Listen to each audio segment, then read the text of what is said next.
Très bien. Khush Dadi de son vrai nom, Cheikh Ahmed Tidiane Diallo. Et bien sûr, une façon de supporter, une façon d'encourager, une façon bien sûr de dire aux lions de la Teranga, dem len ca kaw ca kanam ci lu bax, parce que tout simplement, il y a toute la nation bi nga xamantene ñu ngi nek sen ginaaw. Donc bienvenue mesdames et messieurs, très chers téléspectateurs. On se retrouve à nouveau comme on le fait en général du lundi au vendredi de 17h à 19h sur les antennes de la DTV. Vivez toujours une partie de cette magie à travers le rendez-vous incontournable qui se déroule du lundi au vendredi. Ñu Dello City indi len lepp li nga xamantene dina jëm ci walum actualité de fer bien sûr, parce que on sera en compagnie de Sambou Biagui muy doyen pour nous donner des bonbons d'actualité sportive, parce que tout simplement gis nañu li ñu xamantene jot nañ ko dundu durant le week-end mu jëm ci mondial Russie 2018.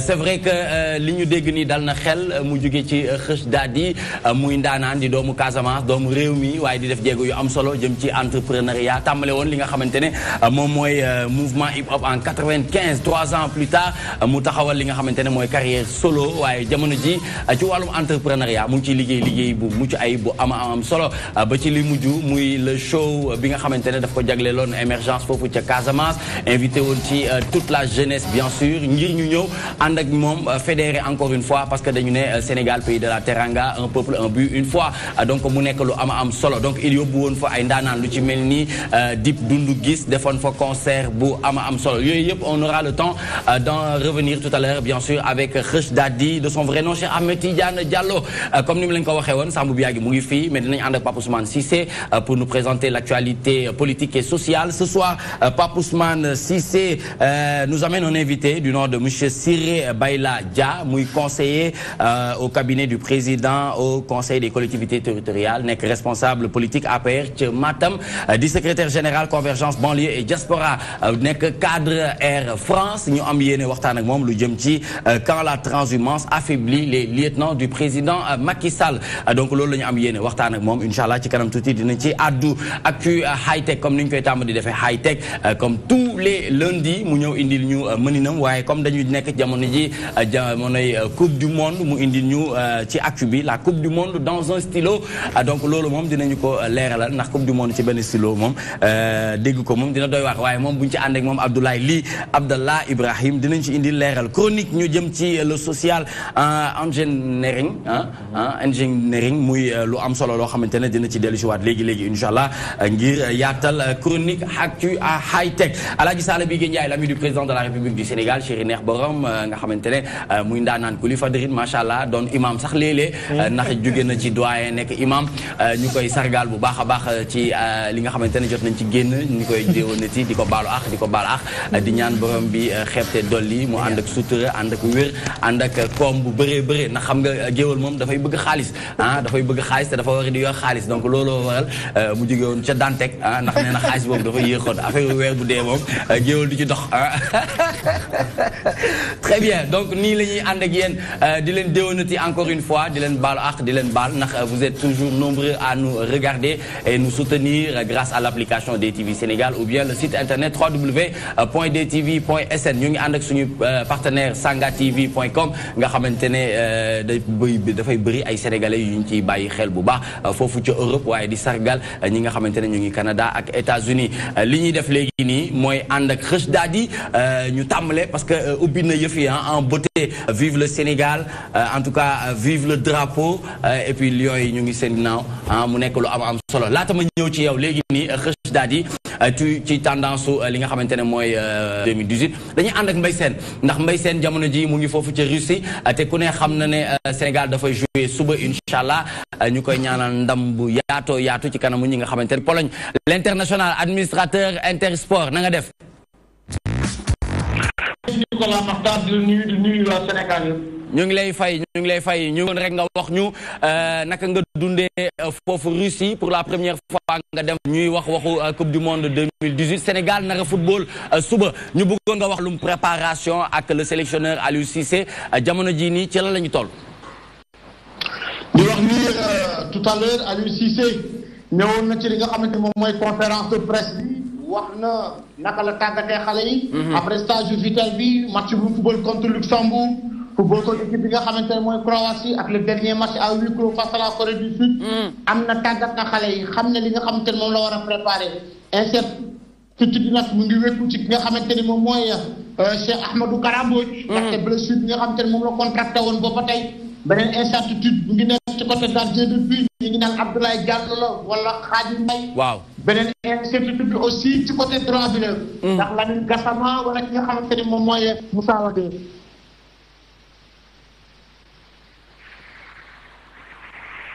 d'accord.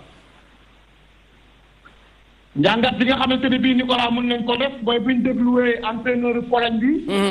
dafa wax ne ñoom Sénégal dañ koy gagné. ànd na ci xel bu dal ànd na ci confiance boo xamante ne ba jéggi dayoo. dana leer njàngat bi nga xamante ne bii en général mën nañ koo def. mooy les joueurs sont prêts. ñu ngi ci coupe du monde bi Aliou football na ko en 2002 nekkoon na capitaine bi premier match mu doon daje ak équipe bi nga xamante ne mooy France.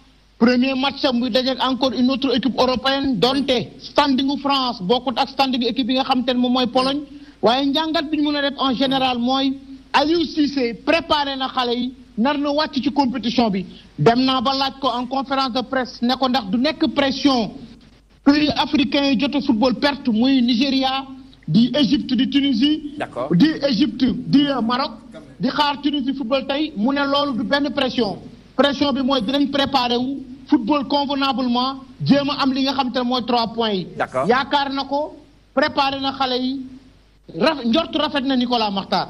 njort rafet na jamono jii nii. waaw njort rafet na. très bien léegi wax ñu rek naka nga gisee état forme joueurs yi du ñàkk parce que yaa ngi gis seen i ay entraînement donc ñu bëggoon nga wax ñu état joueurs yi jamono ji seen état forme mais aussi seen état bi nga xamante ne jëm na ci wàllum xel. état joueurs yi baax na maa ngi ko doon wax léegi ki nga xamante ni moom mooy Saliou Ciss moom ñibbi na depuis match bi mu amoon contre Luxembourg moom moo tax mu génn donte suñu yegseegul Sénégal. mais remplacé nañ ko par Adama Mbengue nekkoon ci liste réserve bi si Aliou Cissé defoon beneen bi mooy Cheikh Ahmadou Kara Mbodj wax naa ko léegi. yaakaar naa ni Aliou bi ñu ko laajee tamit nee na Kara et Guéry ndax dina ko football loo suba wala du ko football loo suba loolu xamaguñ ci dara xam naa ni fii ak si guddi wala demain matin liste bi dina tombé. mais nañ am yaakaar. xale yi pare nañu xam nañu ils ont rendez-vous avec l'histoire une coupe du monde ça ne se joue pas tout le temps. 2002, le Sénégal, cette génération accompagnée d'Aliou Cissé qui a déjà joué une Coupe du Monde en 2002, cette génération, Sadio Mané, génération, Kalidou Koulibaly, Warnagno Bili Histoire, même Deflisen Maki Defon en 2002, Demba quart de finale, wala gënu sax ñu wessu ko ndax té attente yi xaar nañ ko trop ci équipe bi nga xamanteni mom moy Sénégal Nicolas Makhtar. Très bien ñoo ngi ànd ak le doyen Sambou Biagui moom mi nga xamante ne ku ne xam na màcc xel ci màcc ci wàllum sport dégg nga Mbaye Sène depuis Russie bu nekkee am na question lan nga bëgg laaj Mbaye Sène instant waaw li ma ko bëgg laaj moom xam na ne haute compétition la am na ci yu bëri yoo xamante ne mental moo koy gagné mental Lions fan la toll instant bii nii. à quelques heures de la rencontre. mental des joueurs. Je pense qu'ils ont le mental, ils ont rendez-vous avec l'histoire. Des joueurs comme Kalidou Koulibaly, on ne leur parle pas de mental. Des joueurs comme Cheikhou Kouyaté, Idrissa Gana Gueye, Sadio Mané, j'en passe, on ne leur parlera pas de mental. Ils savent pertinemment qu'ils ont rendez-vous avec l'histoire. waruñoo def lenn loo xamante ne bii ni da leen di tuutil nañ jàpp rek ni moo xam muy Sadio moo xam muy Kalidou moo xam muy Cheikhou moo xam muy joueur ñoom Diao Baldé Keita. Sénégalais yaa ngi leen di xaar et comme niveau bi ñuy joué yaakaar naa ni dootuñu waxati waxu mental. Très bien pronostic Mbaye Sène. pronostic bi mooy dañuy ñaan Sénégal door 1-0. 1-0 ah waaw moom nga gis oui. 1-0 waaw loolu nga leen bëgg.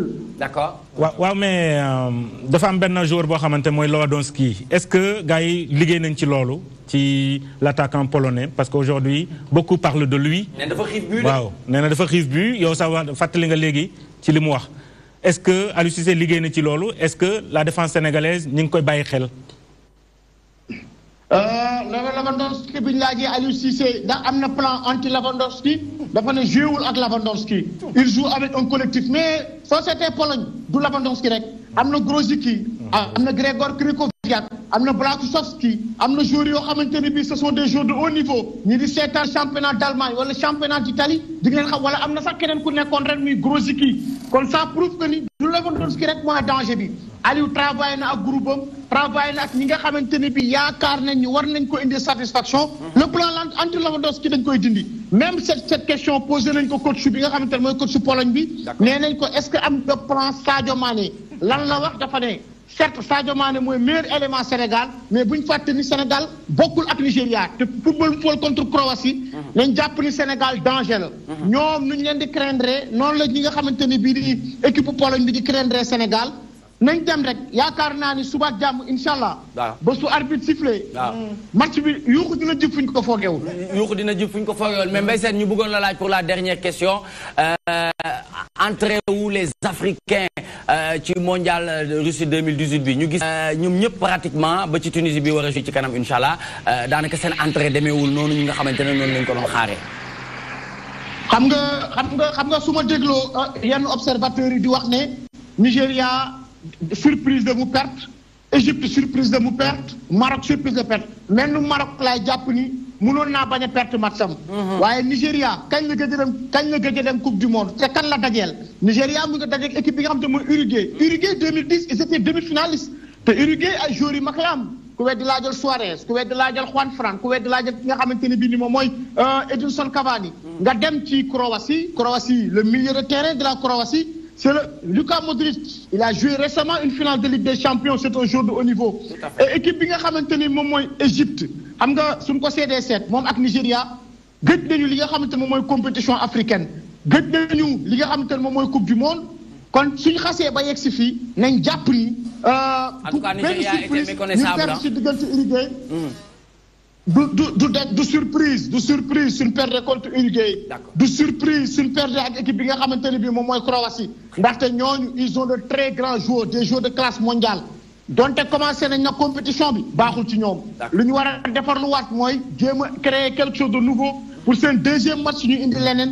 sinon muy Égypte muy Maroc dinañ génn ak Nigéria dinañ génn ci compétition. fa la supporters yi toll supporters yi nga xamante ne ay sénégalais lañu dëkk foofu ci Russie ak ñi nga xamante ne fekk si nañ leen foofu ci Russie jamono ji seen préparation naka la toogee parce que suba il faut que ñu yëngal gësam de ñu xam ne Sénégal ay football. muy Ale Casa muy 12e gaynde fii mu ngi mel ni tuq sa bën saañ ba réer foo sànni mbatt mu tàkk fi ñu toll nii.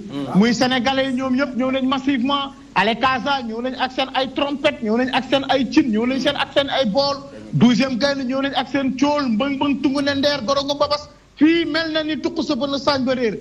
Russie daal mel na ni Sénégal lañ indi teg ko pour wax la ne la gars yi gëm nañ ko ambiance baa ngi fi et incha allahu rabi demain stade bi nga xamante ne moom lañ nar a footballé dina xumb lool dina mel ni ñu ngi nekk stade Léopold Sédar Senghor Nicolas Makhtar. kon suba dina mel ni foofu. ca Liberté 6. waaw Mbaye Sène peut-être voyage bi entre Kalouga ak Moscou xam nga Lions yi dañoo changé à la veille du match tey la ñu war a entraîner ci stade bi voyage bi du côté des Lions ak du côté des supporters mbaa amul benn problème. non voyage amul problème Biagui parce que soo dee seet Lions yi sax démb lañu waroon a entraîner fii mais dañoo pousse entraînement bi ba tey parce que Aliou Cissé doon def 15 minutes conférence avant match ba pare def li nga xam te mooy reconnaissance terrain bi war a footballé loolu c'est ce qui est tout à fait normal ñaareel bi moom mooy déplacement bi c'est vrai que ni Kalouga ak équipe fi nga xam te mooy Moscou c'est presque 3 heures de temps mais Lions yi ils ont un avion spécial moom moo leen jël indi leen fii ils font 45 minutes mais ñun ñi nga xamante ne ñoo nekk camp de base Kalouga ñun ñooy jógee Kalouga ñëw ba fii dafay metti d'ailleurs même on a terminé l'entraînement pare nañ conférence de presse Pologne dañuy delluwaat léegi Kalouga et soo dee seet il fait actuellement presque 21 heures à Moscou foofu moo fa nekk seen 17 heures kon y a 3 heures de décalage le temps ñuy yeggaat Kalouga dina nekk presque ay 0 heure di wax ni déplacement yi dëkk yi dañoo sori loolu peut-être mooy inconvénient bi mais les gens sont à l'intérieur ils vivent la coupe du monde c'est le summum du football c'est la fête du football ça devient intéressant et ça devient extraordinaire. Très bien, Mbaye Sène, qu'on retrouve demain, Inch'Allah, sur les antennes de la DTV. Après, li nga xamantene mom moy jëm ci li nga xamantene mom moy match bi bu jeexé après ñu ngi xaar Mbaye Sène ci débrief ngir mu wax ñu analyse par rapport ak match bi nga xamantene Sénégal joué nako ak Pologne. Donc je pense que Mbaye Sène demain Inch'Allah dinañu duggaat en contact ak yow bu ko défé nga wax ñu jangat bi nga xamantene am nga ko ci match Sénégal Pologne. Jërëjëf, merci beaucoup Mbaye Sène depuis Russie muy l'international comme il a l'habitude de le faire ci actualité sportive mais aussi dinañ ci ànd ak doyen Sambou Biagui ngir mu ñëw ci mondial 2018 parce que xam nañu ne am na ay chutes yoo xamante ne chute des favoris l'Afrique qui va mal Cristiano Ronaldo Messi on va en parler aussi et puis parler du Sénégal comme ni ñu ko defee tout à l'heure acca ñu waxtaan tuuti ak Kheuch Dadi de son vrai nom Cheikh Ahmed Tidiane Diallo en tout cas déwénati baal ñu àq ñu ngi lay baalu àq bu baax di rafetlu liggéey bi nga xamante ne moom ngay def surtout li nga xamante ne moom nga daaneel tout à l'heure. Merci beaucoup Nicolas. Donc comme ni nga ko waxee yow itam maa ngi lay balu àq di ñaan yàlla boole ñu baal di profiter aussi di déwénati sénégalais yëpp ak sénégalaises yëpp. particulièrement ñi nga xam ne ñoom ñooy seetaan la DTV. seen émission TMC. toi-même tu sais waaw toi-même tu sais nga xam ne émission la boo xam ne ñëpp a koy bàyyi xel saa yu jotee gars yi fi la ñuy collecté et ça c'est très important donc vraiment di amaan mbégte bu baax di teew tamit ci plateau bi bokk kook ñi nga xam ne aussi ñoom laa ko sekkal donc ñoom ñëpp la di nuyu kenn ku ci nekk turam ak santam. Très bien. morceau bi source d'inspiration bi lii kañ nga ko defaroon morceau bi. Bon, ça fait maintenant 2 ans. 2 ans waaw parce que campagne africaine la woon. mooy dépassé. Donc en tant que sénégalais patriote citoyen gëm sa dëkk gëm aussi sa équipe. donc képp kuy dem pour teewal le drapeau yow da ngay am tamit sawarte pour mën ko accompagner ci loolu. et je pense que ci cadre boobu laa amee woon inspiration def li nga xam ne mooy son bi rien que pour mën a ñaaxaat gaynde yi poussaat leen pour aller de l'avant. xam ne ay gaynde lan donc ñu wiyóog loolu daal sur le terrain et ça c'est très important. D'accord, 20 ans de carrière ça fait quoi? Bon, ça fait plaisir aussi, 20 ans de carrière, mais 20 ans aussi, bon, ça m'a permis de faire beaucoup de choses, de tremper beaucoup de choses, et ça c'est très important. Mais comme ce que j'ai l'habitude de dire, tu sais qu'être artiste c'est dans le sang. Donc même 100 ans, 20 ans, toujours, tu resteras toujours un artiste, être prêt aussi à livrer ce qu'on attend de vous. Très bien, c'est important, on y reviendra tout à l'heure, Inch'Allah, toujours avec Khush Dadi, de son vrai nom, Cheikh Ahmed Tidiane Diallo, muy def ay jéego yu am solo, de 95 à nos jours, def na ay yëf yu am solo ci wàllum li nga xamante ne mën nañu ko woowee musique muy culture urbaine di promouvoir aussi bu baax a baax li nga xamante ne moom mooy génie chaque fois mu ngi taxaw di xool naka lay def ba ki def ay concert ay show ngir jàppale xale yi ci wàllum emploi parce que ñu bëri mu ngi leen utal ay xëy à travers la musique donc yooyu yëpp dinañ ci dellusiwaat dinañ fàttali am na album boo xamante ne génne na ko en 2000 donc yooyu yëpp dinañ ci dellusiwaat parce que c'est un artiste auteur compositeur di producteur en même temps on est en présence de monsieur Siré Bayla Dia muy conseiller au cabinet du président au conseil des collectivités territoriales, président Ousmane Tanor Dieng, du responsable politique à APR Matam, du secrétaire général Convergence, banlieue et diaspora, cadre Air France. Bonsoir, en tout cas, merci d'avoir accepté cette invitation. Muy ci li nga xamantene dañ ko war a waxtaanee muy cadre politique lépp li nga xamantene rek war na mën a jëmale réew mi kanam ñu am yéene waxtaanee ko surtout nag ci lu jëm ci APR muy parti bi nga xamantene moom nga bokk. donc ñu ngi lay déwénati di rafetlu teewaay bi te di wax lan moo war a nekk sa message ginnaaw dégg nga Mbaye Sène di wax ci Lions yi suba ñu am match bu yaatu bu ñu war a jouer ci kanamu Pologne. jërëjëf message bi ma war a am mooy déjà di rafetlu teewaay bi di leen sant di leen gërëm. merci. di ñaan yàlla ñu fekkee déwén yu bari. amiin te ñu tal ko. amiin. dans le cadre sportif comme ni nga ma laajee balaa ma ci yegg damay ñaan d'abord Lions yi ak peuple sénégalais lépp li fa nar a jógee yàlla na fekk moo gën si ñun. amiin yaa rabbi. parce que nit ki da ngay ñaan. mais yàlla mooy maye. ñaan ko li nga xam ne moo gën ci yow moo xam li gën ci ñun yàlla ñu ko defal. amiin yaa rabbi. pour loolu weesoo nga maal ma nag parce que prononciation wolof bi ak man. des fois dana ma écorché. mais maa ngi ci baalu ak. ndax làkk bi. làkk bi suñu làkk ñun ñëpp la. dëgg la. effort bi ñuy def pour wax ko. waaw. daf neex ci ñun parce que nga am beneen làkk nga ngay làkk sa bos c'est un plus. tout à fait. daf lay yokk. mais li nga wax ci cadre APR wala ci cadre réew mi.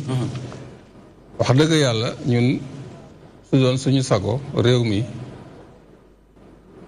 avancé rek lay def avancé lay def te yàlla xam na ne ñu ngi li ñuy seen ni li ñuy wax ni li ñu wër ni lépp lu positif la suñu waxalee yàlla lépp lu positif la mais nag c'est que unanimité mënul am. d'accord. yàlla suñu borom sax am na nga xam ne gëmuñu ko. bon nag dañuy sant yàlla ci li ñu doog a liggéey ak avancement bi ñuy def.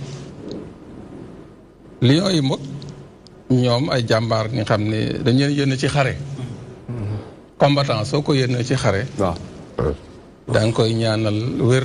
ah c'est des combattants. ah pour moi c'est des combattants. D'accord. C'est comme un militaire qui va au front. très bien. loolu laa ko jàppee. D'accord. parce que loolu man noonu laa koy jàppee. un combattant qui a on te donne le drapeau du Sénégal. sooy taxaw hymne national la ñuy tëgg. rax ci doole président de la République day taxaw. xam nga loolu dafa doy waar. dafa doy waar te président sax jamono ji mu ngi foofu. loolu laa la wax. xam nga président du affaire Sénégal du ko caaxaane benn yoon. parce que ñu bari xamuñu ko affaire Sénégal mosu ko caaxaane. jaral na ko lu nekk. donc kooku sa président taxaw. tëggale sa hymne national. tegale sa drapeau yëkkati ci kaw. adduna bi yëpp di la xool. da nga war a sax fas jom nag. waaw da nga war a combattre. combattant ngay war a nekk. d'accord da nga war a doon pour le moment foofu laa mën a yem. très bien merci beaucoup on y reviendra dinañ ci ñëw léegi nii ak monsieur Siré Bayla Dia di leen fàttali ne ñu ngi lundi 18 juin 2018 di souhaiter joyeux anniversaire à tous les natifs de ce jour santé bonheur prospérité succès et beaucoup d'argent ñu dem xool ci actualité de l'internet appelé Actubuzz lan moo ci gën a fës ci jamono ji.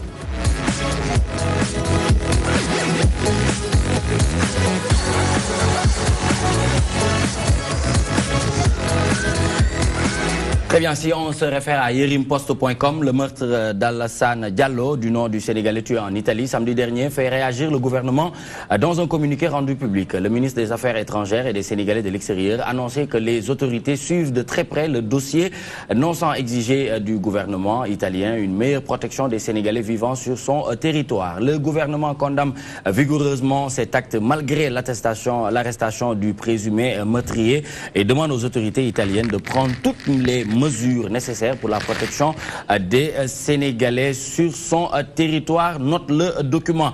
Ñuy war a waxtaanee lu jëm ci gouvernance migratoire, roue de la migration jamono jii nii xam nga loolu moom nekkoon na livre boo jàng defe naa ne jàng nga ko ay jamono ci ginnaaw waaye dégg nga li nga xamante ne yëkkati nañ ko ci Yerim Post ñuy gis ne nag doomu sénégalais yi ci bitim réew amaanaka lañ leen di rey bëri na. waaw bëri na moom franchement xam naa ne at bi moom liñ ci nemmeeku.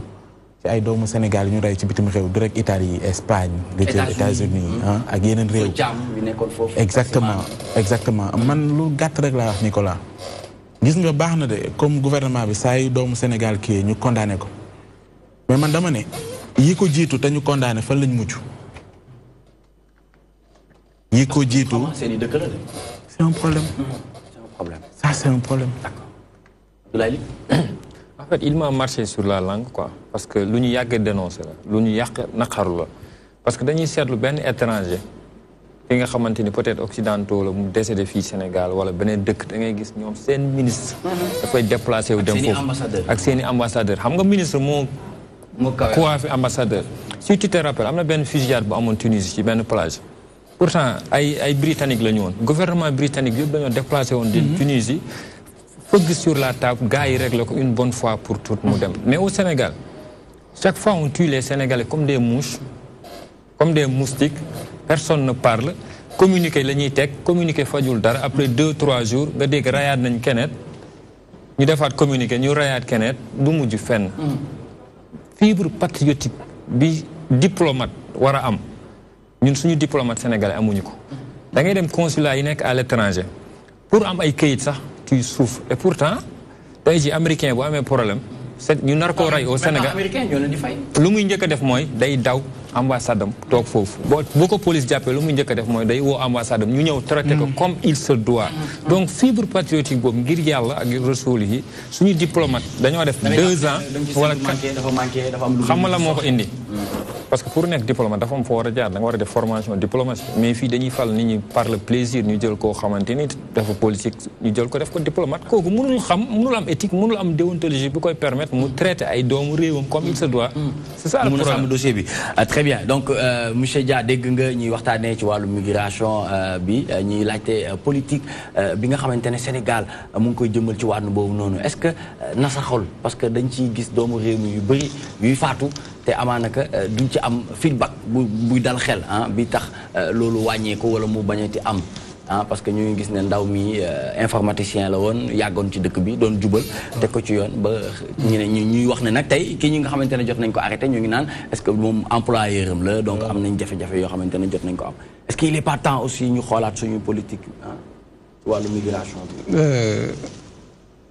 politique sénégalaise pour l'extérieur surtout sur la diaspora kii li mu wax d'accord ma ci li mu wax léegi Abdoulaye diplomatie Sénégal amul diplomatie bu ko gën a dëgër je peux dire même ci àddina si lu koy firndeel d'abord suñu diplomate yi dañu xarañ dañu jàng parce que ni nga waxee xam nga yaa dichotomie entre ku ñuy jël def ko diplomate fekk jàllul ENA ok loolu mën na am c'est des Sénégalais am nañu xarañ bi yoon bu dëgër la yoon may na loolu mais ci kaw ay critères critères yi kan moo koy définir mel ni le président kii koy fal moo koy définir moo xam lu koy doy nit ki. parce que aussi soo falee nit ki doo may bopp rocc làmmiñ bi nit ki mënoo ko may bopp rocc sa làmmiñ. d'accord parce que non seulement warul nommer kii wala kii déedéet il a la responsabilité de nommer. au poste civil civil li Pape Ousmane di wax dafa am solo de ci. loolu moo tax ma tontu ko. diplomate ci Sénégal ñu ngi def lu ñu mën. diaspora Sénégal ñun Haalpulaar li ñuy wax fi ngay dundee foofu ngay dee en général loolu mooy àddina. fi ngay dund yàlla nag moo xam fan la. faat moom day jéggi daal. waaw buñ la faatee faat bu dafa warul am fenn. mais su amee ba pare réew mi bu ñu ko faatee loi boobu mooy tegu ci yoon kii faat ak ku ñu faat ñun dañu assistance la ñuy def. parce que mënoo te substituer à la loi du pays d'accueil loolu amul fenn parce que li ñuy wax aussi il faut qu'on respecte les pays il y a des normes dans les pays soo ne Sénégal deful dara Sénégal mu ngi ci def li mu mën mu ngi rapatrier mi ngi assister mi ngi joxe ay kayit passeport sax mi ngi koy defar léegi ci consulat yi. ak yelleef bi dafa mel ni dafa des foofu nag dafa mel ni. ban yelleef ak yelleef mooy yu mel ni étranger yi. waaw sénégalais yi nekk foofu. yéen réew bi nga xam ne Sénégal rek moo am. ay député yu ñu jëlee ci diaspora bi. ren la am lan mooy seen apport. waaw apport bi mooy seen expérience bu ñu am ci biti. seen expérience bu ñu am à l'extérieur. dañu koy indil dëkk bi. parce que xam nga diaspora bi. on peut dire que c'est la 15e région du Sénégal. lu ñuy assister Sénégal su dul ñoom su dul moom ñoom am na at yi fi jàll. lambay ñaaw. ñaata milliards lu ñuy indi ci Sénégal. très bien loolu am na solo ci milliards lu ñuy assister est-ce que loolu warul tax ñu gën leen mën a jëmmal. moo tax nag moo tax ñu def parce que ni ñuy investir am na. moo tax président indi beneen démarche. dugal leen ci loi yi ñu fekkee fu ñuy defee loi yi. d'accord parce que soo fekkee au moins di nga am parole di nga am le mot à dire. Maintenant, ils sont députés. Avant, c'était 1 ou 3. Léegi à l'extérieur, ñoom ñooy élire seen député. D'accord. Mais la parce que aussi par étape là. Le président, il est là, ça fait 5 ans. Très bien. 6 ans et demi, 6 ans. 6 ans. À peine. À peine. D'accord. À peine. 6 ans, da ngeen ko xeeb. D'accord, très bien. On y reviendra. Dinañ ci ñëwaat léegi nii. Am na ñenn ñuy wax ne lu tax du ñu utiliser système Poutine. maanaam. waaw xam nga Pape Ousmane xam na système Poutine. waaw xam nga. tontu woo ci de tontul ma ci loolu. non boobu mënu ma ci tontu. kon ma bàyyi ko Pape Ousmane ah. ok Pape dinaa ko laaj après. mais dafa am fu ma bëggoon insister. oui. yaakaar naa ne question bi qui posée par rapport à la diplomatie. c'est une question essentielle. Une question très intéressante et très importante. Vous pensez qu'il y a de la légèreté? Non, beaucoup de légèreté. Énormément. Parce qu'aujourd'hui, Nicolas, le ministre, il n'est pas diplomate. Vous avez choisi quelqu'un d'autre pour être le directeur des Sénégal de l'extérieur qui n'est pas diplomate. Lo bëgg. Benen bi moy. Lo bëgg. Kon nga bëgg dafa informel. Dafa informel, justement, c'est le mot. Benen bi moy. Gis nga li ni c'est un délit. Pour le pays, bien xamantene mom Italie, mais le délit, c'est un délit aussi pour le Sénégal. Xam nga lutax? Lolu lañu woyé non assistance à personne en danger. Absolument, c'est condamnable. Parce que la sécurité est un droit. Pour chaque citoyen. Man Sénégalais mi nek fi, dama am droit à la sécurité. Absolument. Et c'est l'État qui me doit cette sécurité. Motax mako don wax walum justement wax nga deug. Sénégalais bi nek bitim rew dañuy yuuxu à chaque fois seen apport nii la seen apport rek la ñuy toll de lijjantiwuñu seen leneen. monsieur Dia Fuuta la jógee. Matam. jóge naa Matam yàggul dara xam naa traité ngeen ko fii un Sénégalais 2 Sénégalais tués en l'espace de 2 semaines. à Brazzaville. Tout à fait. Dossier fu mu toll. Personne ne sait. C'est vrai. On ne peut pas se substituer à la loi de notre pays. Mais Sori Kaba la tudd ah. Sori Kaba. Mais attention moom tamit côté boobu mu ngi wax ne lu bëri mën nañ ko réeree mbir ñun suñu biir en tant que civil parce que yenn dossiers yi du dossiers yu ñu mën a fësal ah ba ñetti war cee mën a jot. am na ay non-dits yoo xamante ne am na ci dossiers yi. dama ne état bi warul yéeg warul xam dossier fu mu toll te parents yi xamuñu ko loolu moo dul yoon. Man si j'ai un parent tué et que man xawma dossier fu mu toll lan lay wax je vais poser la même question yow parent bi bu ñu reyee sa mbokk état bi waaw baax na mu xam mu suivre dossier bi mais man parent bi war naa xam dossier fu mu toll. D'accord. mais dossier bi day jékki-jékki réer kenn dootu ko dégg. D'accord. mooy li wax Pa Ousmane wax. Très bien mais par contre am na ay famille yoo xamante ne rey nañu seen i doom lu ci mel ni la famille Thiam bi nga xamante ne ñu ngi dëkk Point E ki ñu seen doom bi ñu reyoon foofu ca États-Unis ñoom jot nañ ci def ay jéego ba dem ba assister jugement bi ah ba ñu ne ñooñu jot nañ leen. non ay daan waaye ay mineurs lañu. ñi nga xamante ne mais boobu Nicolas boobu attention. oui. am na tuuti kii parce que le dossier là. oui. ak dossier yii. bokkul. dossier kooku. ay sénégalais. ñoom ñoo yëngal dossier boobu. ñoom ñoo topp dossier boobu. ànd ci ak reporter sans comment s'appelle ONG boobu. qui s'occupe hein? ONG sans frontières. D'accord. ñoom ñoo topp dossier mais c'est pas l'État du Sénégal moo topp dossier moo tax mu mujj foofu. Tout à fait. donc ils se sont. mais ba pare il y avait l'appui de sa famille aussi. beneen bi mooy monsieur Dia a parlé tout à l'heure. nga daaneel foofu. waaw ma daaneel foofu de rapatriement. je suis désolé mais l'Afrique n'est pas un cimetière. jamono ji dañoo aaye ñoo moome de. ñoo moome te ñoom les dirigeants africains ñoom seen bopp ñoom ñoo def Afrique cimetière. li mu doon parce que xam nga lu tax damay daaneel foofu. ñoom les dirigeants bu ñu feebaree ñu ngi dem faju ji Europe. bu ñu sàccee suñu xaalis. ñu ngi koy rënk ji Europe. paradis fiscal. seen i doom. non seen i doom ñu ngi jàngee Europe. seen leneen ci Europe la bu ñu deewee ñeen di suul leen Sénégal. ku retraité dem. l'Afrique n'est pas un cimetière. nee na ku retraité dem. muy noonu. oui on y dinañ ci ñëwaat léegi ma bàyyi sa waaw oui allez-y monsieur Dia. des mots. d'accord. dama ne suñu sàccee suñu xaalis dem. parce que loolu. xam nga wax bu rëy la wax bu rëy la. waaw dañ koy tàmm dégg nag suñu je suis désolé. mais sur un plateau on peut pas dire ça sur les dirigeants sénégalais. et Sénégal nga dëkk. doyen on est en débat. on est en débat je suis d'accord loolu moo tax ma ne. je peux pas laisser passer ça c'est impossible. on vous écoute monsieur Dia. c'est impossible de dire ici sur un plateau suñu dirigeants yi suñu sàccee suñu xaalis loolu waroo ko wax. mais dafa am. li nga wax rëy na de. dafa am. dafa nag je continue le débat parce que je voulais seulement attirer son attention sur certains mots qui sont trop lourds à porter sur un plateau de télé parce que àddina moo ñuy déglu. il faut toujours être suñu dirigeants africains yi. man de sama dirigeant laay wax. moom laa mën a défendre moom laa xam ne muy def. xam nga dirigeant africain yi c'est tellement général. Sénégal nañu sant yàlla. alhamdulilah vous êtes on est en 1960 bi léegi. dañu mel ne benn étoile buy naaw si jaww ji. ñu rek ñu sortir du lot. on n'a pas macha allah on touche du doigt on n'a pas eu de coup d'état. on n'a pas eu de problème majeur loolu lu tax ñu dafa nag je termine. vous avez poursuivi un dirigeant. Karim Wade, vous avez poursuivi un dirigeant. Vous avez dit qu'il a gardé de l'argent. C'est un dirigeant. C'est un militant. C'est un dirigeant. Je suis désolé parce que c'est un ministre. Voilà. Justement, j'avais tellement envie de parler de ça sur un plateau de télévision. D'accord. Tout le monde parle de Paul Kagame Rwanda Paul Kagame mais fan lañ jaar da ngeen bëgg a jaar fu ñu jaar ñoom pour am lu ñu am. kenn waxul lool ñaanu ma ko yàlla. kenn waxul lool. donc il faut analyser. exemple la ci Afrique. c'est pas un exemple positif. ñun li ñu am laissez-moi finir. Merci beaucoup. Quand on dit. naka nga mën a wax ne du exemple positif.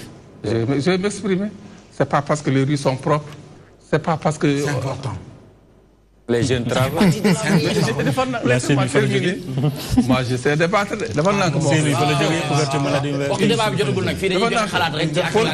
S'il vous plaît. Moi, je le respecte. C'est un président africain qui fait ce qu'il peut. Mais fini jaar ba yegg si fini jaar ñaanu ko Sénégal. ñaanu ko kenn ci Afrique mu jaar fini jaar fu ñu egg si fii. bu fekkee c'est le prix à payer.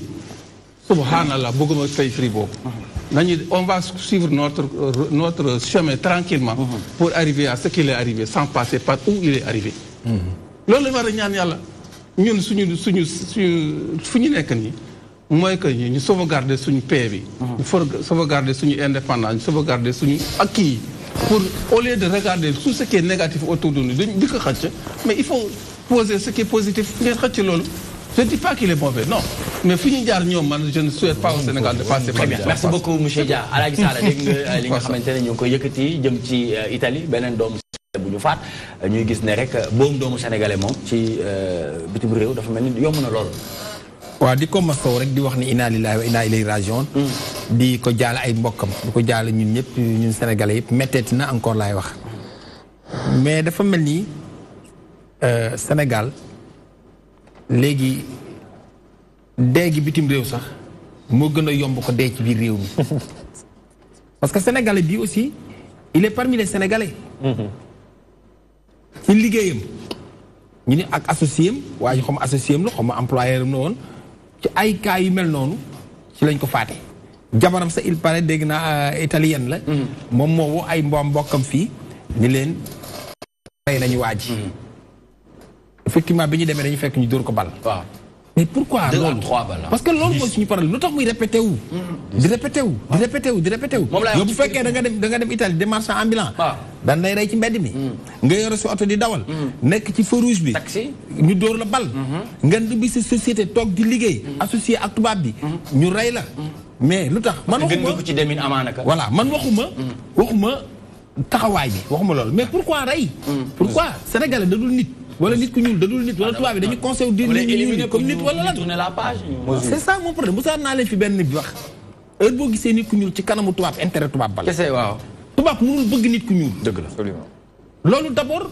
lu ñu war a lijjanti la tubaab lu mu la jox ci loxo ndi jox da koy nangu ci loxo càmmoñ très bien lu leer toujours ma wax leen ko suñu société yi fi ñoo fi nekk nii seen intérêt moo leen fi bàyyi di su intérêt bi jeexee ñu won ñu ginnaaw dem seen yoon bu doon loolu la France tey bi mu jotee boppam sénégalais yi ñun waruñu woon a am problème visa France waruñu woon a am problème carte de séjour France parce que ñun ñoo tax ñoom ñu jot seen bopp très bien bu ñu dellu si waatoon démb d'accord mais li ñuy naqarlu mooy lan assistance bi d'accord mën na am mais la plupart assistance bi am les sénégalais yi fa nekk seen association yi ñoom ñooy jóg taxaw mais c'est très rare nga gis ñu ne ambassadeur bi dem na fa mais loolu noble na sax sénégalais yi dajale parce que loolu tamit noble na parce que ñoom ay état lañ noonu rek lañ mën a def noonu lañ mën a def parce que nit ki mënoo nekk ak moom chaque jour ñu dóor ko bal te doo leen tëj seen i magasin wala bàyyi seen liggéey ñu assister ko mënul nekk léegi nag ñi nga xam ne ñoom la fa état teg dama ne est-ce que ñooñu ñi ngi def seen liggéey xam naa ne moom la doyen Dia di bañ a dégg mais est-ce que ñooñu ñi ngi def seen liggéey merci beaucoup jërëjëf Alaaji Sall Bigué Ndiaye en tant que porteur de voix lan moo nar a nekk seen cri de cœur boo déggee situation yu mel nii di ñu dal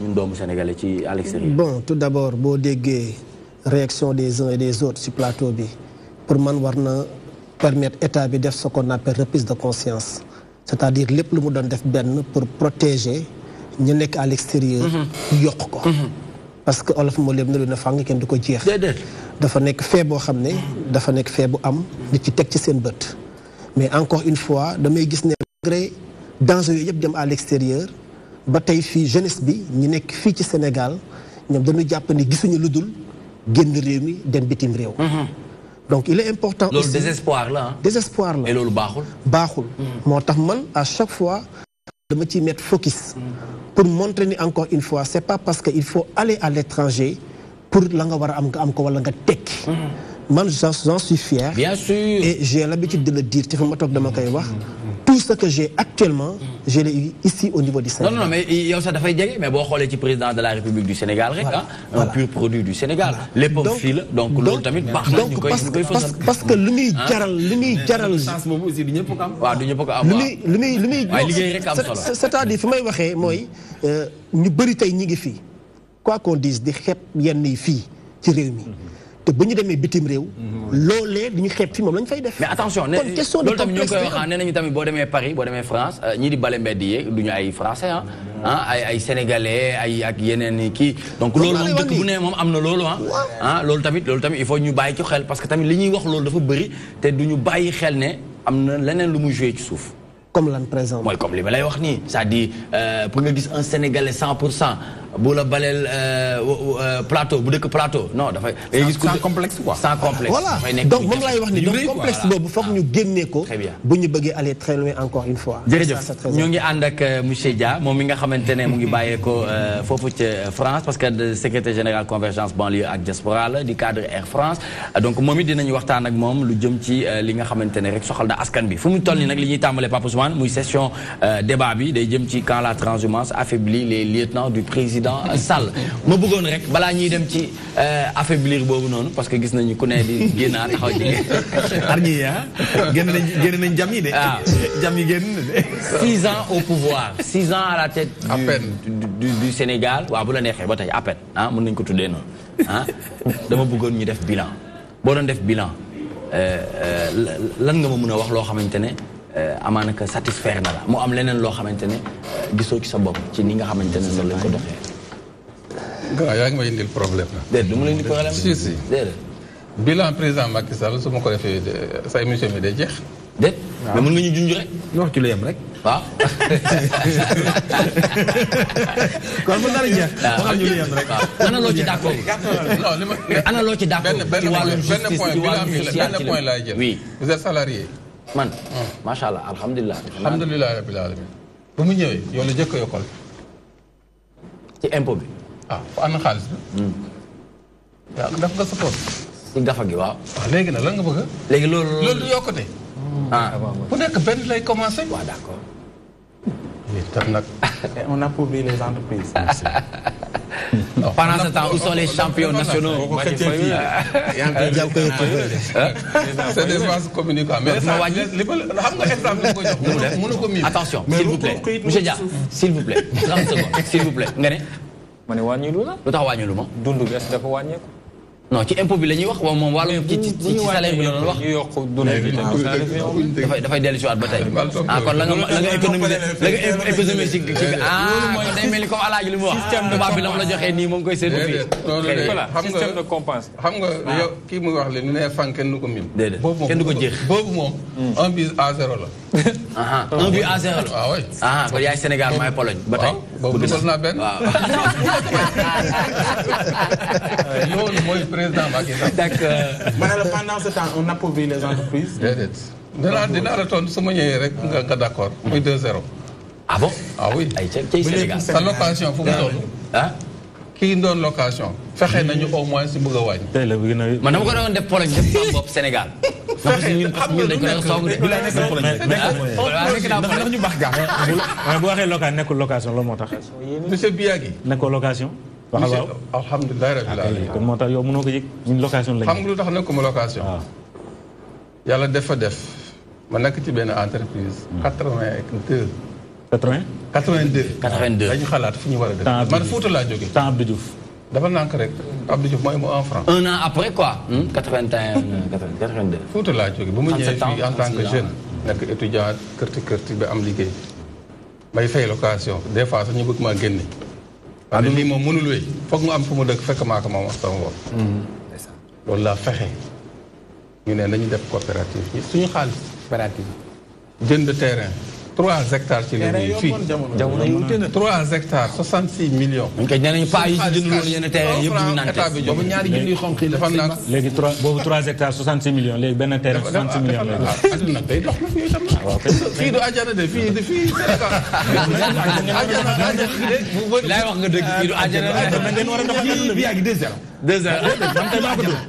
déedéet fii liggéey rek moom moo war a doxal adduna. dafa naan moo continuer. allez-y poursuivez. bon c'est loolu coopérative la. gis nga Ouest Foire bi tey ñu ñëw fi njëkk samp kër. c'était le désert total. bu ñu ko defee tey c'est une ville. tey c'est une ville. dañ ko viabiliser on a payé l'armée sénégalaise de génie 8 millions pour ñu tas dune yi. dindi garab yi defar 8 millions dañ ko fay. def tout ça léegi suñu poche en France état mooy ñu. moo tax ñu am fu ñu dëkk alhamdulilah rabbil alamin léegi c'est une ville. mais nangu nga ni loi bi am na ay imperfections parce que gis nañ loi bi tey nu mu jur. waaw lan moo amul au imperfection. début waaw c'est-à-dire lu mel noonu aussi mënul war nañ leen xaar ci correction yi. une loi boo ñu waxee nañu. dañu wàññi loyaas bi wàññi nañ ko pour benn diir mais gis nañ aussi bailleurs yi beneen femme buñ ci dugal. mais c'est des Sénégalais bailleurs c'est des Sénégalais. waaw mais kon ana loi bi. dafa nank l'État c'est un cadre qu'il donne. L'État donne un cadre à respecter. et code de la route sax gars yi duñu ko respecté. loo ci mën. mais qui doit suivre. voilà man foofu laay waxee quoi. ñun ñii citoyens ñoo war a suivre. non c'est l'État qui suit. L'État ne peut pas être policier. On n'a pas un État policier. Monsieur Dia, quand le peuple ne comprend pas ce que tu fais, c'est à toi de les expliquer, ensuite de suivre. Je ne comprends pas ce que tu fais. Yo, vous faites 50 000 francs, vous faites 30 000 francs, tu ne comprends pas. Ah non. Tu comprends très bien. Mais fallait yem, mom la la wax. Fallait yem. Non, fallait yem. Fofu du suivi bi. Non, fofu du suivi bi. Location lu mu séré tay. Mo ëpp nu mu meloon di. waaw loolu la parce que man aussi. Parce que vous avez réglé un problème ponctuel.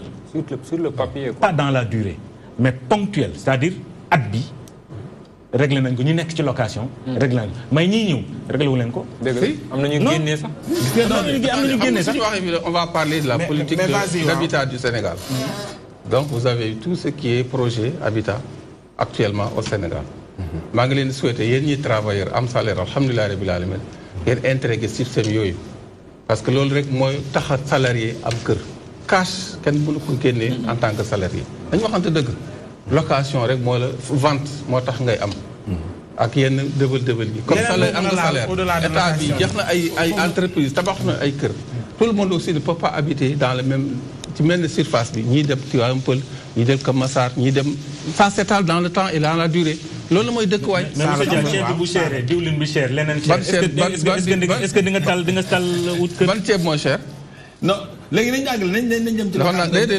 dafa na ceeb. da nga mën a ban ceeb ngay lekk. man bu Sénégal wala bu extérieur. man baykat la. xam nga ay woon kay ceeb ceeru si yow. cher na moom moo cher. ceeb bi ñuy bay fii moo cher. léegi. ci location bi fii ban fan ngay bay Casamance wala Fleuve. foofu laa jógee de fi nga nekk. waaw ça fait 2 ans là-bas. waaw man kay fa laa dëkk man. mais yow lekk ceeb boobu ñun la ñuy lekk moom la ñuy def cere. moom la ñuy defi ceeb. waaw foofu fële Fuuta mais fii nii lekkoo ko. njóol di sax moom lañ koy def. fii nii lekkoo ko yéen moom laay lekk dama ñu ñëw ci location monsieur Dia xam nga location bi. li Samba Biya gi wax am na solo dañuy lijjanti lu ponctuel. mais amul suivi.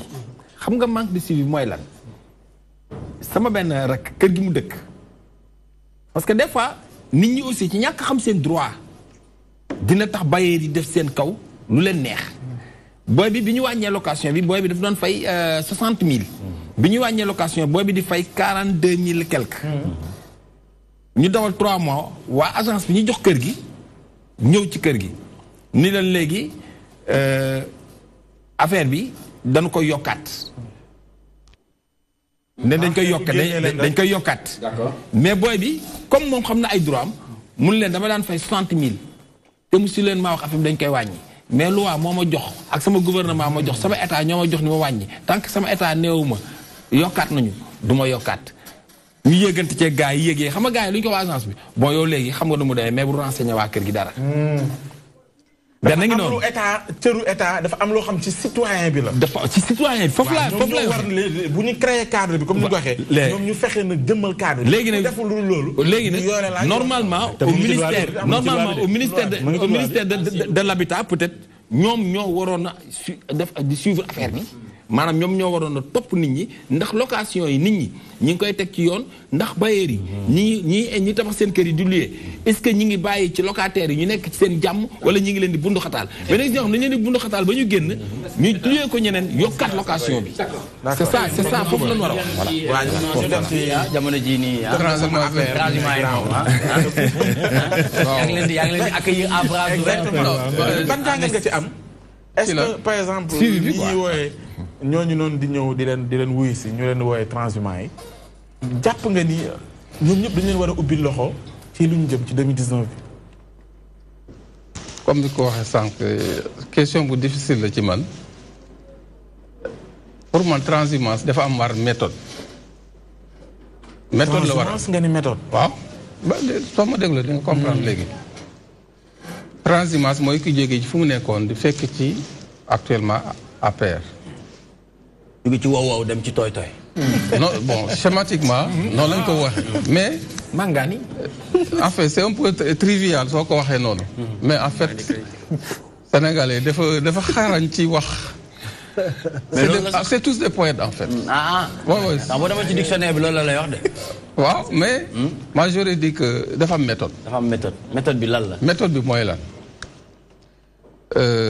xam nga comment je ne dis pas comment on dit ça en wolof. tëgg su neexee. waliyaan yi dañuy bari. dañuy ñëw. te lu sotti am borom. waaw. mais président si sama xel bu gàtt. transhumance bi ni mu ñëwee mënoon na ko defaree noonu leneen.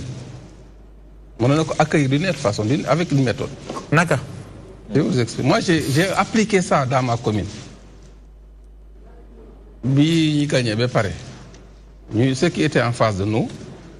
ñëw si ñun ma ne leen loolu de mën na nekk. xam nga y avait deux méthodes ou bien ñu dem directement fii déclaré dugg nañu APR duñ ci mën dara dugg nañu ou bien ñu def leneen man de leneen di mooy lan suñu leen accueillir fii à Dakar parce que il faut dire aussi tout le monde vit à Dakar les cadres les militants les plus en vue ou bien les cadres du parti sont là ñu waxtaan ak ñoom da ngeen di ñëw ma ne nag du yombee noonu dañuy dem ba ci dëkk ba suñu siège social ngeen dox ak seen tànk ñëw bi ci siège social bi ñu accueillir leen publiquement ñu jox leen parole publiquement vous dites que vous adhérez au parti publiquement devant tout le monde xam nga loolu méthode boobu moo c'est différent que ñëw Dakar dem télé rek je suis APR mu jeex xam nga loolu avantage bale mooy lan. loolu mooy ñëw leen weer seen bopp. non. ok li ngay wax dëgg dafa dëgg dañ koy wax ba mun xam nga dëgg dafa metti. d'accord mais foog ñu wax ko. très bien. xam nga lu tax parce que demain ñooñu dootuñu mim ne ñoom ñoo transhumé dootuñu mim ne ñoo jébbal seen bopp parti bi. est-ce que jàpp nga ne ñi transhumé noonu ci 2019 non dina leen yombal liggéey bi parce que demuñu fële demuñu dëkk ba. est-ce que jàpp nga ne ñi transhumé ci jamono jii nii ñëw ci APR dinañ leen yombalal liggéey bi ci 2019 bi ñu jëm. kan moo koy yombalal liggéey bi pilar ah ci ñu fal leen bu nekkee dañ leen war a falaat bu nekkee moo xam. ñi ñëw c'est pas compris. par exemple benn exemple. waaw nga nekk yow Matam. nekk fa leader. ñëpp ràññee la ci APR. am ko yàgg a jonganteel chaque élection peut-être nga gagné ko. mu des ci suuf dajeeg président Macky Sall loo yëgut. loolu lañ xaaral ma loo yëgut. président nangul ko yegg seen ci parti bi. mu delluwaat à la base. yéen ñaar seen liggéey. day metti voilà loolu lañ bëgg. loolu moo tax ma méthode boobu ma def ko. parce que rien ne l'empêche lui à Dakar parce que les gens aussi dañu am seen feem dañu am fu ñuy jaar. dañu am seen coach. politique fu ñu leen di jaar ba ñu jéego président suñ ko defee ñun duñ ci mën dara gis président gis ko ñëw naa fa APR président ne ok mais boobu day métti si ñun. soo ko président nangoo mënuñu ko ban ñun. dañuy sonn naka lay méttee mënuñu ko xeex mais lu moo tax méthode boobu ñu def ko. soo ñëwee ci parti bi dem ba ci dëkk ba nga assumer sa responsabilité jóge nga fii ñëw nga fii publiquement xam nga loolu dafay leer. xam nga kooku responsable mag bu mel ne bu sa naataango yow xam nga du ko def. ah si si tu veux kooku président rek moo ko mën a imposer parti bi. loolu laa wax moo tax ma ne président su defoon loolu. ok am na yéen yu bari du xew. parce que kenn dootul xeeb kenn ku nekk xam nga jongante woon keroog 2012 bi affaire yi méttee tu sais qui était en face de toi. Maintenant, les gens utilisent des ponts, des raccourcis pour s'approcher du président. Et ils ont des coachs. Il paraît que lu mel noonu Moussa Dal man for naa ci weewu bëy. te dégg naa waa ji tunnel sax la dernière question waa ji tunnel la jaar tunnel. très bien defal dernière question. Ousmane loolu nga wax. waaw bàyyi tontu ci question. loolu nga wax waaw. Nicolas loolu ma wax. waaw émission lëmm la. ah bon. waaw oui émission la. di ñu am loo ñu ci may. parce que dafa sori. dafa xóot. et dafa garaaw. donc nañ bàyyi noonu. nag tey foofu sa baaraam ba beneen. alors dernière question mooy est-ce que par exemple tey transhumance bi ñuy wax nii que en réalité bu dee nii yaa ngi wax sànq ay forme ak ni am na nuñ ko war a mën a laytaaye pour que ñu mën a nangu ni war na mën a nekk mais beneen côté bi aussi dañuy laaj ni objectif bi finalement ñi transhumé ak ña ñu fekk jéeg yu mel noonu lan la ñuy recherche à la limite est-ce que duñu fàtte l'essentiel su fekkee dañu nekk ci calcul politique boobu noonu diw ñëw na warul ñëw nangam est-ce que duñu dem ba à la limite fàtte li nga xam te ne mooy intérêt général bi. L'intérêt général d'abord du président c'est d'être réélu. Ça c'est l'intérêt numéro 1. Maintenant comment? Est-ce qu'il faut prendre tout le monde? Est-ce que da ngay segg kooku moom moo xam ñun en tant que militant li ñu xam mooy wuti ay militants yu bees pour ñu woteel ñu yokk parti bi. Convergence banlieue bii moom la ne man maay secrétaire général. Vous n'avez pas posé de questions dessus. Convergence de banlieue c'est après Dekal Ngor 2009 lañ ko créé. Après Dekal Ngor. Donc il n'y avait pas Macky 2012. Il n'y avait pas Ben. Vous êtes fondateur de cette convergence même. Je suis le secrétaire général. Secrétaire général. Il y a Alassane Ba qui est le président. D'accord. Mais vous faites partie des membres fondateurs. De Convergence banlieue. Ah, cadre républicain. Wow, CCR, j'étais au congrès de Daniel Brottier. J'étais là avec son ex-camarade. pourquoi mu am benn entretien bu ñu xamante ne ñu ngi fàttaliku ngay wax ne il est l'heure que le président Macky Sall sonne à la récréation. Sonne la récréation du moins. L'APR est phagocyté. boobu loolu moo tax ma ne la sànq affaire bi mot na émission. mën na émission. dañu amoon problème justement. ci loolu lu mel noonu. problème yu métti. heureusement le président a pris son sifflet. réellement il a pris son sifflet il a sifflé. Très bien d'accord. Convergence banlieue. waaw. après Dekkal Ngor 2009. avril 2009. dañ ko créé. 30 janvier 2010 c'est la seule association qui a sorti le candidat président Macky Sall. D'accord. De son bureau de la permanence pour l'amener au ravin. Bon, il n'y avait rien à gagner. Il y avait qu'à perdre. Fou ñu demoon sax gars yi dàquñu. Ravin boobu defe naa ne Alaaji yow fekkee nga ko. maa fekkee. waaw ravin 2003. maa fekkee. moo defoon micro central j'habite à Pikine man maa fa nekkoon. jour boobu man maa fa nekkoon ak Farba Ngom. maa fekkee. li ma doon bëgg ñëwee léegi sax mooy lenn. c'est-à-dire li muy wax ni dafay bugul ñaawal bugul ñagasal bugul il est mal placé parce que mënut a wax. non xamul tax. maanaam am na lay wax ak nit ki te doo ko wax nit ñi. waaw moom foofu la toll. d'accord ay nitam lañ buggulee na ŋàññi. ci kanamu télévision comme li wax sànq bi yaa gi ne ko am na yoo xam ne kenn du ko wax. d'accord. très bien mais wax bi. politique la ñuy wax boo xoolee base wax neexul ne dëgg neex. voilà politique la ñuy wax. c'est que wax neexul dëgg neex. non non xëy na moom xam nga loolu ñun mosuñu ko accepter kenn fii. xam fii ñu poussé dañuy. accepter dañuy discuter ba nga wax. dinañ ko mais xëy na moom. boo waxee rek mu ne man de émission. d'accord bëgg ñoo toog foofu. très bien dama nga wax ne ñun xam nañ li ngay daw. mais léegi xam nga wax neexul dëgg neex. léegi man fi ma koy waxee mooy leen rek. mooy Macky Sall ñi àndoon ñoom démb 90% bi yëpp dañu mer. parce que ñi màngaan si ñëw ñoo leen bëgg a pousse ba ñu génn yu jël seen place ñoom foofu la ñu toll soo ko waxul na ma waxal la ko. non man mën naa assumer. fu ma nga toll ci kàddu boobu laata ñuy jàll ci leneen s'il vous plaît. transhumance bonul de mais c'est comme je te dis. il faut toujours une méthode à toute chose. il faut une bonne méthode. pour intégrer les choses les digérer. et les accepter. parce que ki nga doon xeexal démb. yàlla def mu daan la. soo ñëwee parce que sa digg gannaaw tànqul suuf nga ne da ngay wëlbati affaire bi teg ci kaw. xam day métti si moom. day métti kay les questions bii nii waaw wala déet la est-ce que yaa ngi gis sa bopp ba tey ci biir parti APR. waaw maa ngi gis sama bopp. kon yow bokkoo ci frustré yëfu nit la yëfu xol la. yëg nga ko yow. bañ a yëg. yëg na si yow. frustré boobu frustration boobu. non frustration dafa am ay niveau. waaw mais yow yegg si na ci yow. non li nga bëgg a wax dama la ko may. yegg si na ci yow wala yegg si wu. bu président man je suis un militant. oui. frustré yegg si na wala yegg si wul. d'accord yéen ñu tontu ne yegg si na. parce que ni mu yéegee bi yegg si na. deuxième partie dinañ ci ànd ak moom mais xëj daal di tey ñu ngi invité koo xamante ne palmarès bi dafa riche macha allah. parce que moom foo ko fekk rek li ñuy def mooy naka la ñuy def ba soqali ba dimbali jeunes yi. ma bëggoon ñu dellu si waat ci projet yi nga xamante ne jot nga ko am fii ci Sénégal ba jot ko réaliser. merci Nicolas mais bëggoon naa fekkee may nga ma ko ci sujet bi ngeen nekkoon léegi muy wàllu transhumance. da nga piqué yow tam da nga politique ma am ci juste rek benn. yow sax dafa mel na nga coloré parce que dégg naa nga ay show de l'émergence pour la Casamance. émergence moom pour ko dégg jamono yi moom. ñu xam ne chocolat nga. non pourtant c'est pas souvent gars yi mën nañ gisee noonu. mais peut-être philosophie ak gis-gis yi ñoom ñoo bokkul émergence mooy yokkute. peut-être Macky dafa ñëw valoriser ko mais loolu dafa fekk mu nekk fi donc man ci sens boobu laa ko andee. mais li ma bëgg andi rek mooy il est important comme ni mu ko waxee transhumance certes am na solo baax na mais dafa war a nekk quelque chose boo xam ne c'est objectif. Souleymane Ndéné de parce que dañu leen war a fusiller te actuellement ni ñuy gisee transhumance ni muy doxee fii ci Sénégal.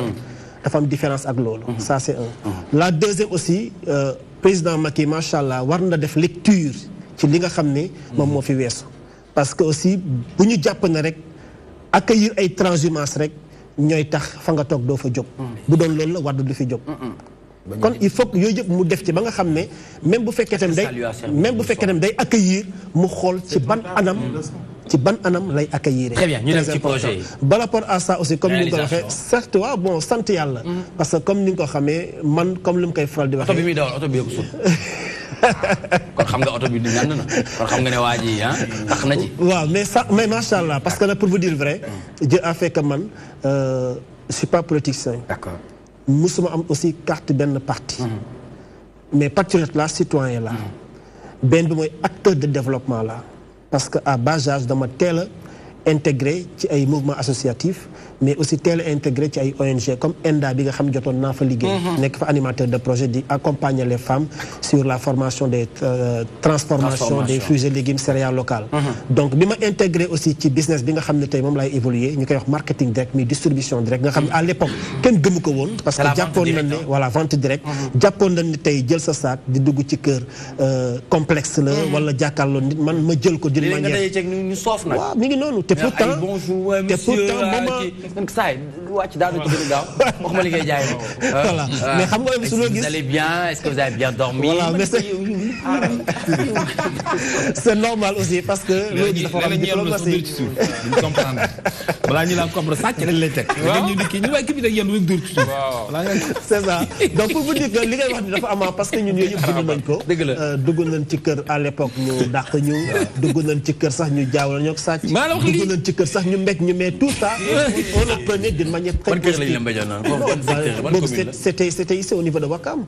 am naa sama benn son ma def mooy takku liggéey bi boo suivre clip boobu loolu laa fay retracé. est-ce que duggoo kër Aram Touré. non star JT ou 20h kër gi. non parce que scénario boobu nu mu demee peut-être bi wax na dëgg dama ci fekk dara. waaw d'accord après ñu ko may balaa ñu dem donc li mu fekkee moo bëri lépp donc ci cadre boobu comme dañu nekk ci activité boo xam ne dafa am plan de carrière. d'accord loolu moo lay poussé ba yow nga nekk un responsable un gérant en 2004 laa nekk gérant ma commencé monter sama propre réseau mais touche artistique bi aussi permettre na ma may def ay innovation et jéem a def ay événements pour mën a gën a conscientiser la jeunesse ba lu bëri ñu mën ko xam donc loolu moom moo waral tey jii macha allah ñi ngi def suñu kéemtalaay kattan di pousse ba yàlla jox ñu résultat yu am après nag ba ñu élargir suñuy base fii au niveau de Dakar ñu ne nag jot na ñu gën ko yaatal loolu moo tax ñu génn jamono ji dem vers Ziguinchor vers Saint-Louis vers récemment à Tambacounda parce que après le show de la jeunesse pour l'émergence de la Casamance a fait que on a eu quelque chose pour mettre en place aussi benn. Le résultat était positif, satisfaisant. Oui, effectivement parce que l'objectif c'était tout simplement sensibiliser la jeunesse, conscientiser mais vraiment il y avait l'appel de la public parce que le public bi ñëw nañu ici message bi aussi c'est normal donc moom itam mu def ci liggéey bu am solo vraiment ba affaire bi mel nii encore une fois te ci loolu la ñuy dox ci loolu la ñuy béy sañu waar saa su ne donc mission la pour man bu ma xam ne jàpp naa ne mi ngi ci suñu kaw te incha allahu rabbi ci kaw ci kanam rek ci lu baax. Très bien ci lu baax. mais aussi loolu dama ciy profité parce que comme dama toog a tey koo xam ne jege na président. man dama ciy profité parce que gis naa ni tey jii ñu ñuy appuyer yëpp di leen accompagner amu ci ñu gën a yellool ñun domaine bu ñu nekkee parce que man mënuma la wax. man président parce que moom ci cabinet président Ousmane Tanor Dieng la nekk. non waxuma président Ousmane Tanor Dieng parce que waa APR la. ah d'accord donc jàpp naa ni moom bu fi toogee suba dama mën a. le père de la nation. voilà moom laay waxal donc. au minimum il est important ñuy gis structure yu mel ni c'est-à-dire bu ñu jàpp ne rek ku laalewul ci politique rek waruñu ko accompagner. très bien loolu dinañ ci ñëwaat merci beaucoup Kheuch Dadi très pertinent ci li nga xamante ne moom ngay yëkkati donc 95 la commencé carrière am 98 mu nekk day def yëfu boppam 2000 mu génne ñu album 18 ans yi jotoo génne beneen album.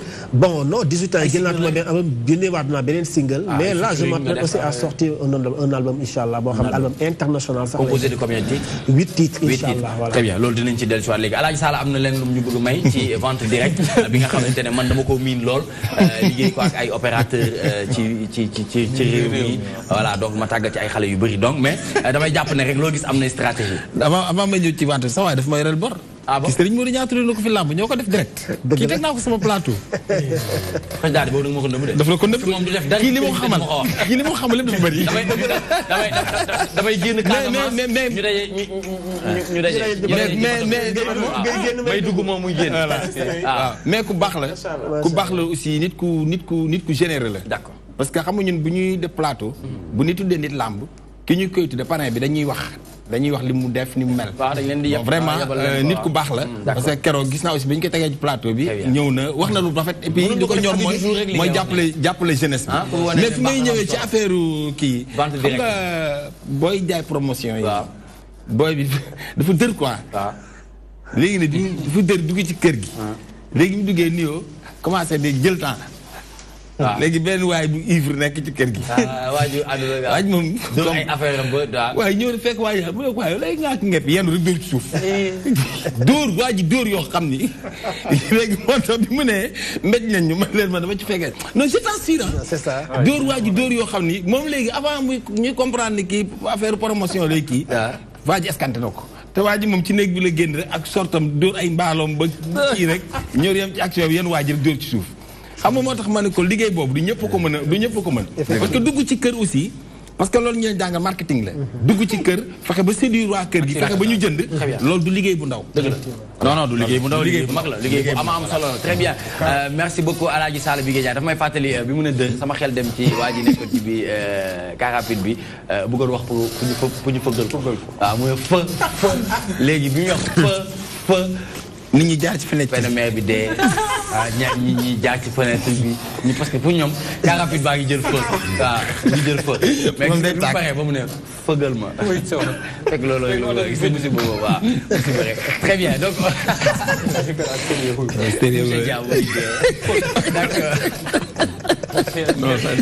voilà merci beaucoup on se retrouve tout de suite après cette page de pub ñu delluwaat ci actualité de l'internet di leen fàttali Sambou Biagui mu ngi ànd ak ñun pour actualité sportive mais aussi ñu ànd ak borom high tech muy Abdoulaye lii c'est maintenant